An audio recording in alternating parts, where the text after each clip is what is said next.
நான் சொல்கிறத அப்படியே இமேஜினேஷன் பண்ணிக்கோங்க. அழகான காடு, அந்த காட்டுக்கு நடுவில் ஒரு வீடு, அந்த வீட்டுக்கு அழகான ஃபேமிலி ஒருத்தவங்க குடி வராங்க.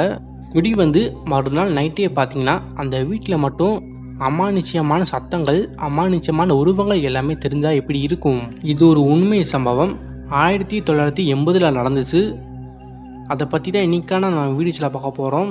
நம்ம சேனலில் இப்போ தான் ஃபஸ்ட் டைம் பார்க்குறீங்கன்னா மறக்காமல் சப்ஸ்கிரைப் மட்டும் பண்ணிட்டு பாருங்கள். ஒரு அழகான ஃபேமிலி. அந்த ஃபேமிலியில் பார்த்தீங்கன்னா மொத்தம் 4 பேர் இருக்காங்க. ஹஸ்பண்ட் அண்டு ஒய்ஃபு, அடுத்து சிஸ்டர் அண்டு பிரதர், மொத்தம் 4 பேர் இருக்காங்க. அந்த ஃபேமிலி பார்த்திங்கன்னா ஏலத்தில் கிடைக்கக்கூடிய ஒரு சீப்பான வீடை வாங்குறாங்க. இந்த சம்பவம் எல்லாம் எப்போ நடக்குதுன்னு பார்த்தீங்கன்னா 1980 நடக்குது. இப்போ அந்த ஃபேமிலி வீடை வாங்கினதுக்கப்புறம் நேராக அந்த வீட்டுக்கு போகிறாங்க. அந்த வீடு ஒரு அழகான காட்டுக்கு நடுவில் அமைந்திருக்கு. அந்த வீட்டோட தோற்றம் எப்படி இருக்குதுன்னு பார்த்தீங்கன்னா, அந்த வீடு ரொம்பவே பாழடைஞ்சு போய் மரக்கட்டையால் அந்த வீட்டை கட்டியிருக்காங்க. இப்போ அந்த ஃபேமிலி அந்த வீட்டுக்கு வந்தக்கப்புறம் லக்கேஜஸ் எல்லாமே எடுத்து வைக்கிறாங்க. எடுத்து வச்சுட்டு மொதல் நாள் நைட்டு தூங்குறாங்க. எந்த ஒரு விஷயமே அந்த வீட்டில் நடக்கலை.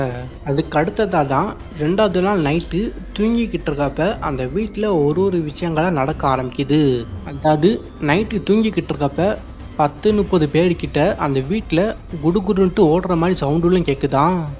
இப்போ அந்த ஃபேமிலி பார்த்திங்கன்னா சவுண்டு எங்கே கேட்குதோ அதை ஃபாலோ பண்ணி போயிட்டு இருந்தாங்க.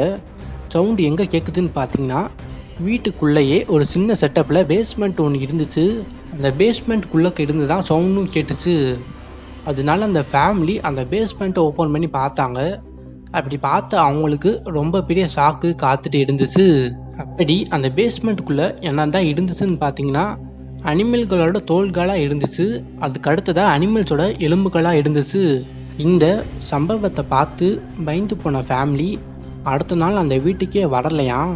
அடுத்து தான் அக்கம் பக்கத்தில் விசாரித்தப்ப அவங்க சொன்னாங்க, ரொம்ப வருஷத்துக்கு முன்னாடி இந்த வீட்டில் ஒரு ஹண்டர் ஒருத்தன் வாழ்ந்துட்டு இருந்தானா. அவன் தான் வேட்டையாடின எல்லா அனிமல்ஸையும் இந்த ஒரு பேஸ்மெண்ட்டில் அடைச்சி போட்டு கொடுமைப்படுத்துகிறதா நிறைய பேர் சொல்லியிருக்காங்க. அதுக்கு அடுத்ததாக போலீஸுக்கும் அந்த விஷயங்கள் தெரிஞ்சு அந்த ஹண்டரை கைது பண்ணி கூட்டு போயிட்டாங்களாம். அதுக்கு அடுத்துல இருந்து இந்த வீடு அந்த காட்டு பகுதியிலே சும்மா தான் இருக்கான். அந்த வீடை தான் இந்த ஃபேமிலி வாங்கி ரொம்பவே கஷ்டப்பட்டுட்டு இருக்காங்க. இது மூலிமா உங்களுக்கு என்ன தெரிய வருதுன்னா, சீப்பாக கிடைக்கிற எந்த ஒரு வீடையுமே நம்ம வாங்கக்கூடாது. உங்களுக்கு காட்டுக்கு நடுவில் கிடைக்கிற வீடை ஓச்சியாக தரேன்னு சொன்னால் நீங்கள் வாங்குவீங்களா? அதை மறக்காமல் கமெண்ட் பாக்ஸில் சொல்லிடுங்க. அடுத்த ஒரு வீடியோஸில் வந்து சந்திப்போம். தேங்க்ஸ் ஃபார் வாட்சிங். பாய்.